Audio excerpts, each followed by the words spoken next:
요한이 전한 거룩한 복음입니다.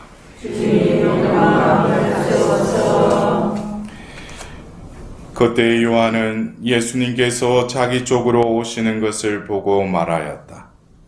보라, 세상의 죄를 없애시는 하느님의 어린 양이시다. 저분은 내 뒤에 한 분이 오시는데 내가 나기 전부터 계셨기에 나보다 앞서신 분이시다 하고 내가 전에 말한 분이시다. 나도 저분을 알지 못하였다. 내가 와서 물로 세례를 준 것은 저분께서 이스라엘에 알려지시게 하려는 것이었다. 요한은 또 증언하였다. 나는 성령께서 비둘기처럼 하늘에서 내려오시어 저분 위에 머무르시는 것을 보았다. 나도 저분을 알지 못하였다. 그러나 물로 세례를 주라고 나를 보내신 그분께서 나에게 일러주셨다. 성령이 내려와 어떤 분 위에 머무르는 것을 너가 볼 터인데 바로 그분이 성령으로 세례를 주시는 분이다. 과연 나는 보았다. 그래서 저분이 하느님의 아드님이시라고 내가 증언하였다. 주님의 말씀입니다. 그리스도님 찬미합니다.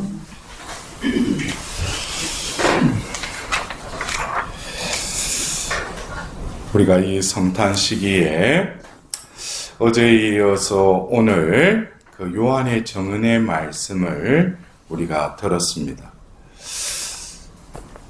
무엇을 증언한다는 것은 내가 보고 그것에 대한 어떤 사실임을 내가 이렇게 확신을 가지고 말을 할 때 그게 증언이 되지 않습니까?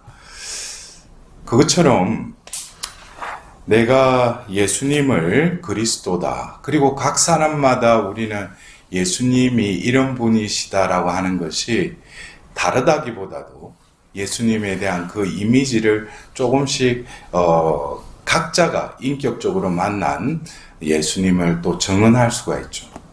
그래서 여러분들 중에 각자가 나는 예수님이 이런 분이시다라고 하는 것이 어떻게 자신은 그런 예수님을 묘사하고 있습니까? 어떤 분은 길 잃고 방황하다가 어떤 예수님을 만났다. 그러면 예수님이 자신에게 뭐겠어요? 목자죠. 예? 그리고 어떤 또 자신의 병중에 있다가 또 예수님께 기도했는데 치유를 받았어요. 그러면 예수님이 나의 그 치유자다. 어떤 자기와의 어떤 관계 속에서 예수님은 한 분이시지만 각자가 또 이렇게 와닿는 그 예수님의 이미지는 또 틀리겠죠. 근데 우리가 어제에 이어서 오늘도 그 세례자 요한의 증언의 말씀을 들으면서 우리가 루카 복음서를 보면 1장에 바로 그 세례자 요한의 그 탄생 예고에 대해서 먼저 적고 그 다음에 예수님의 그 탄생 예고, 그 다음에 세례자 요한의 또 탄생, 그 다음에 예수님의 탄생으로 이렇게 대비적으로 세례자 요한과 예수님을 이렇게 연결을 시켜놨어요. 근데 이 세례자 요한은 태중에서 어머니 태중에, 그러니까 엘리자벳 태중에서 예수님을 만났죠. 예? 그래서 태중의 아기도 기뻐 뛰논다고 하였잖아요. 근데 막상 예수님이 태어나고 나서는 만난 적이 없는 것 같아요. 예? 오늘 또 우리가 복음서에 보면은 나는 저분을 알지 못하였다 그랬어요. 알지 못하였다. 근데 그분을 알지 못하는데 세례자 요한은 예수님이 자기 쪽으로 올 때 뭐라고 그래요? 보라, 세상의 죄를 없애시는 하느님의 어린 양이시다라고 이야기를 하셔요. 그분을 알지 못하는데 어떻게 이런 말을 할 수가 있어요? 어쩌면 요한은 그 하느님께서 그 늙은 zachariah와 엘리사벳에게 그 한 생명을 내셨는데 태어나자마자 석판에 요한이라고 이름을 적었어요. 그리고 그는 아마 하나님께서 이 아기를 태어날 때부터 돌보고 있음을 그 동네 사람들이 또 말하였다라고 루카복음서에 나와 있지 않습니까? 근데 그리고 나서 그 이후에 등장하는 것은 바로 예수님 공생애를 앞두고 나타나요. 낙타 털옷을 입고 그러면서 회개하여라 하면서 사람들에게 이렇게 세례를 베풀었어요. 근데 어제 우리가 들었던 요한복음의 그 1장에 그 내용을 보면은 그런 세례 운동이 이렇게 유다 지역에 이렇게 번졌을 때 갈릴레아에서도 그 유다 요르단강에서 펼쳐지는 세례 운동에 갔죠. 그래서 원래 요한복음을 보면은 예수님의 제자가 된 그 제자들도 이미 먼저 뭡니까? 이 세례자 요한의 제자들이었다는 거예요. 거기서 세례를 받고 세례자 요한의 메시지를 들으면서 그를 따라다녔죠. 그것이 요한복음 1장에 나와요. 그만큼 이 요한이 그 시대에 이 세례 운동을 통해서 많은 이들이 요한에게로 몰려왔다는 것이죠. 그래서 극기야는 어제 우리가 들었던 복음의 말씀처럼 당신은 누구요? 하고 묻습니다. 그럴 때 세례자 요한이 뭐라고 그래요? 당신은 누구요? 하자. 나는 뭐뭐다. 근데 그가 자신의 존재, 당신은 누구요? 할 때 이 요한은 자신을 어떻게 말하고 있습니까? 바로 이사야 예언서의 말씀을 인용하죠. 그러면서 너희는 주님의 길을 곧게 내어라 하고 광야에서 외치는 이의 소리다. 여러분들 이것은 어떻게 보면은 당신은 누구요? 할 때 여러분들은 어떤 자아 정체성을 어떻게 규명하고 있어요? 나는 누구 몇 년도에 태어나서 부모가 누구고 또 결혼을 해서 또 자녀가 누구, 그게 납니까? 여러분들 어떻게 보면은 하나님께서 어쩌면 이 새 시대를 열기 위해서 그 늙은 엘리사벳에게 잉태되어 난 그 세례자 요한은 어쩌면 광야로 들어가서 오롯이 하나님의 그 현존 속에서 살면서 그는 자신의 존재를 깨달은 거예요. 그냥 사람이고 내가 어디 출생이 어디에 됐고 내가 어떻게 살아왔다, 그것은 내가 살아온 나죠. 그러나 하나님이 내신 그 나를 왜 이 세상에 내셨는가? 그것에 대해서 세례자 요한은 분명히 깨닫고 있어요. 여러분들 그래요. 당신은 누구요? 하라고 할 때 과연 나는 언제 세례를 받고 내가 신앙생활을 하면서 하나님이 나를 왜 부르셨을까? 그리고 나를 왜 이렇게 이끌어 가실까? 그것에 대한 분명한 나라는 거, 나의 아이덴티티, 그것을 깨닫지 못하면 그건 뭐겠어요? 하나님은 나를 지으셨어요. 또 나를 구원하시는 분이시죠. 그래서 여러분들 이 성탄 시기에 이 교회에서 요한의 정은의 말씀을 어제에 이어서 오늘 우리가 들으면서 그래요. 성탄하면 예수님께서 우리 가운데 태어나셨다. 그러면서 성탄 성가 부르고 분위기가 또 이렇게 데코레이션도 하고, 근데 이것이 성탄입니까? 그것에 대해서 우리는 요한복음 1장에 그 로고스의 창가를 성탄 대축일 남미사 때 들었어요. 한 처음에 말씀이 계셨다 라고 하면서, 그러면서 그 1장 8절에 보면은 6절 7절에 세례자 요한에 대해서 말하고 있어요. 그는 빛을 정언하러 왔다. 그는 빛이 아니었다. 빛을 증언할 뿐이었다라고 나오면서 1장 9절에 참빛이 이 세상에 왔다라고 이어집니다. 여러분들, 이 성탄은 바로 어둠에 쌓여있는 이 세상에 빛이 임하신 것이죠. 여러분들, 빛이 왔다고 하면은 어둠을 물러가게 하고 어둠을 없애죠. 그러면은 우리는 그냥 또 상투적으로 예수님이 우리 가운데 태어나셨고 내 안에 태어나셨다라고 또 그렇게 표현을 하잖아요. 내 안에 태어나셨다면은 내 마음 안에 어둠이 어떻게 되겠어요? 이 빛으로 인해서 어둠을 몰아내시죠. 그래서 어떻게 보면은 예수님과 뗄래야 뗄 수 없는 주님의 선구자로 이 땅에 지음받은 그 세례자 요한은 자신의 존재를 분명히 깨닫고 있었어요.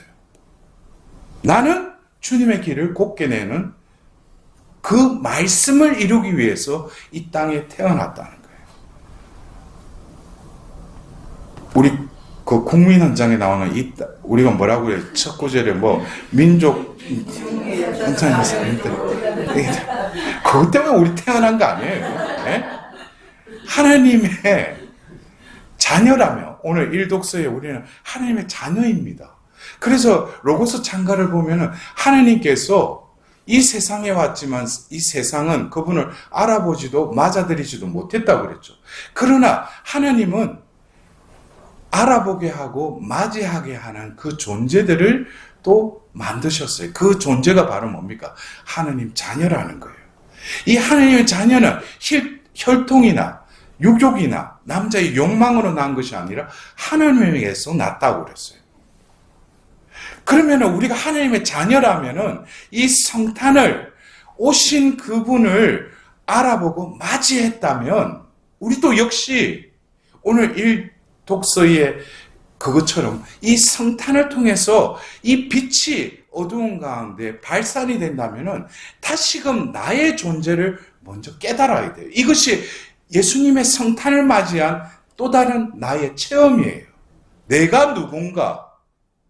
그것에 대해서 여러분들은 이 성탄에 우리 가운데 빛으로 오셨다면 우리를 비출 뿐만 아니라 나를 비출 거 아니에요. 그러면 내가 깨달아야 돼요. 내가 하나님 자녀인데 어둠 속에 살아가고 있는 나를 다시금 이 오신 빛으로 다시금 깨달아야 돼요. 당신은 누구요? 할 때 나는 하나님 자녀입니다. 이것이 자동적으로 나와야 돼요. 왜? 빛이 나에게 오셨기 때문에. 그리고 이 빛은 예수님이 누구이신지를 밝히시죠.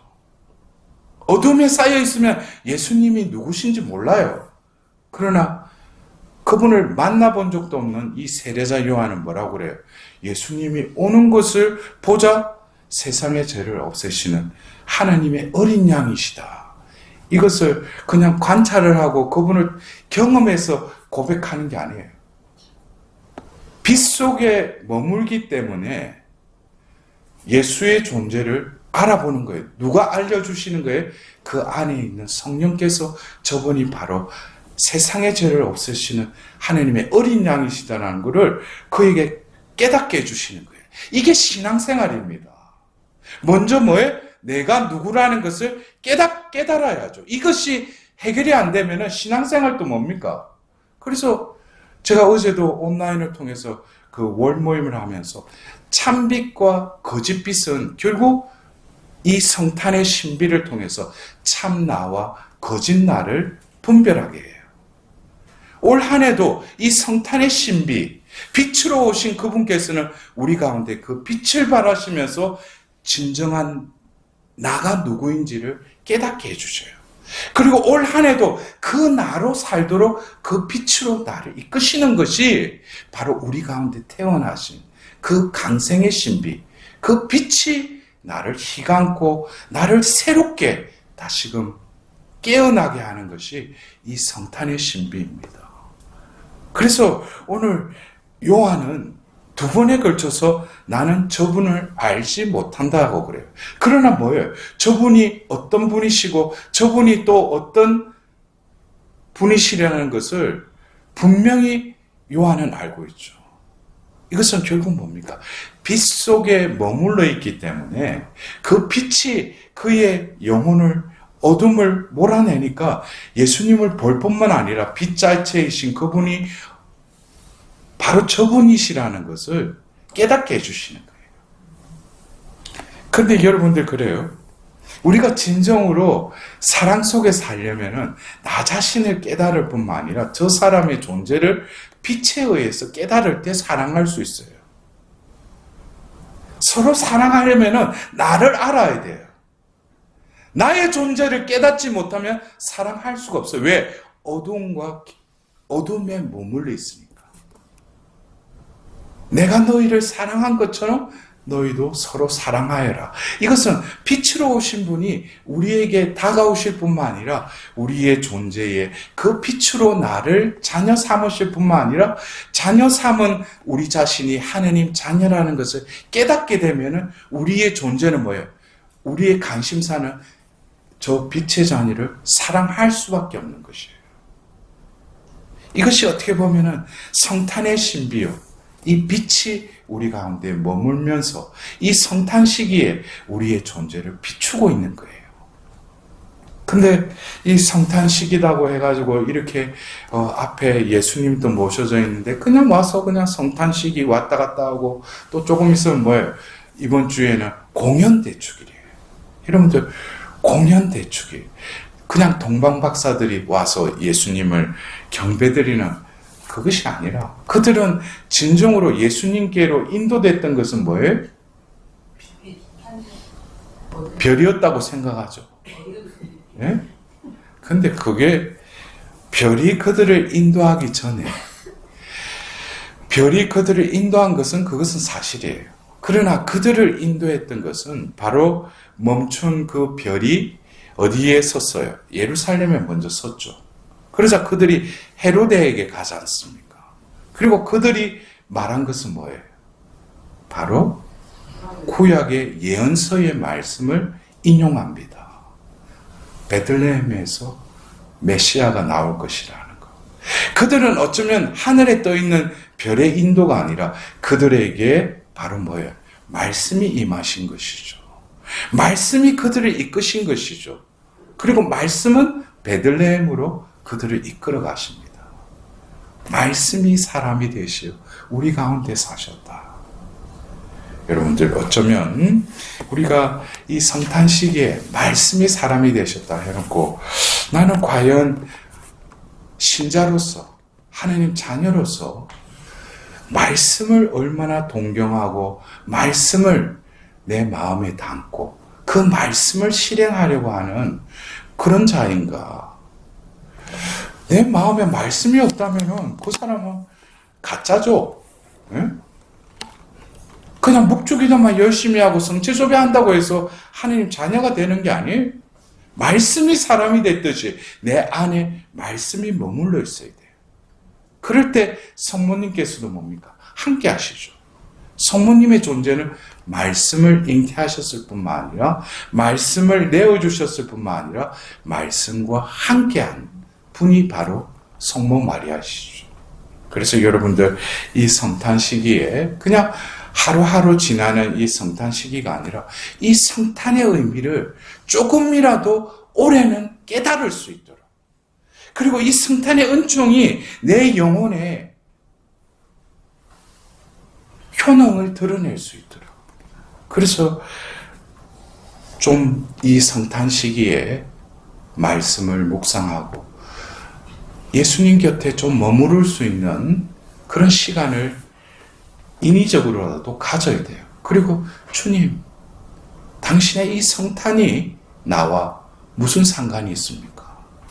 라고 또 예수님께 물어보고 그 은총 안에서 내가 진정으로 이 강생의 신비를 조금이라도 깨달을 수 있도록 우리는 이 성탄 시기 그리고 이제 다가오는 이 공연 대축을은 어쩌면 우리 발로티 해를 창설하셨던 빈센트 발로티 성인에게 있어서는 아주 중요한 축일이기도 했어요. 왜냐? 그 공연 대축일 8일 축제 때 하느님으로부터 무엇을 세우라고 했다? 천주교 사도직 연합회를 창설하라는 결정적인 그 계시를 받으셨어요. 그래서 여러분들 한 목자 아래 한 양떼로 모으려고 하는 예수님의 그 빛이 지금 또 이 성탄 시기에 영적으로 우리 마음에 이 빛이 계속 발하고 있어요. 빛이 발산되고 있다. 그래서 여러분들 그냥 우리가 집에서 지낼 때 전구 고장나서 꺼지고 좀 수명이 다하면 뭐예요? 깜빡깜빡 하잖아요. 그럼 얼마나 답답해요. 근데 이 빛은 사그라들지 않죠. 이 빛은 우리를 비추고도 우리의 존재를 온전히 당신의 구원으로 우리의 빛을 감사할 뿐만 아니라 이 엄청난 이 빛은 우리의 존재를 변화시킨다는 거예요. 그것이 바로 이 성탄 시기에 하나님께서 당신의 예비된 은총을 당신 자녀들에게 베풀어 주고 계셔요. 오늘 이 미사 중에도 요한과 같이 예수님을 증언할 수 있는 사도가 될 수 있도록 내 것에 내 살기에 급급하는 그 삶이 아니라 나를 하느님 자녀로 삼으셨다면 세례자 요한과 같이 자신의 존재가 이 땅에서 해야 될 그 분명한 사명을 깨닫고 그 사명을 이루고 하나님께로 갈 수 있도록 그럴 때 하나님께서도 내 신분이 기뻐하시겠죠. 왜? 내가 그래서 너를 내었다. 너가 그것을 알았으니 그걸 이루고 왔으니 뭐예요? 하나님은 수고했다 그러면 나를 구원해 주시겠죠. 여러분들 신앙의 삶이라는 것이 그냥 성당 왔다 갔다 한다고 해서 신앙의 삶이 무르익는 게 아니죠. 나라는 존재를 깨닫는 것, 그 존재답게 살아가는 것, 그것이 우리를 부르신 하나님의 거룩한 뜻임을 깨닫고 그것을